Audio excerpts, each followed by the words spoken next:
వారు అడిగిన ప్రశ్నల్లో మొదటిది పంచాయతీలకు విడుదల చేసిన 14 మరియు 15 ఆర్థిక సంఘం నిధుల్లో దాదాపు 9,000 కోట్లను ప్రభుత్వం దారి మళ్లించిన విషయం వాస్తవమేనా? రెండో ప్రశ్న, కేంద్ర ప్రభుత్వ అధికారులు కొన్ని పంచాయతీలను సందర్శించి కొన్ని అవకతవకల్ని ఎత్తి చూపడం కూడా వాస్తవమేనా?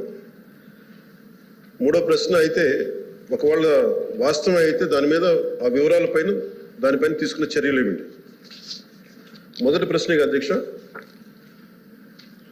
9,000 కోట్లను ప్రభుత్వం గత ప్రభుత్వం దారి మళ్లించిందా లేదా అనేది అడిగారు అధ్యక్ష.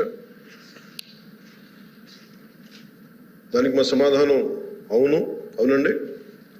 కేంద్ర ఆర్థిక కమిషన్ గ్రాంట్లలో మళ్లింపు జరుగుతోంది. ఇప్పటి వరకు భారత ప్రభుత్వం ఆర్థిక కమిషన్ గ్రాంట్ను విడుదల చేసినప్పటికీ పంచాయతీరాజ్ సంస్థలు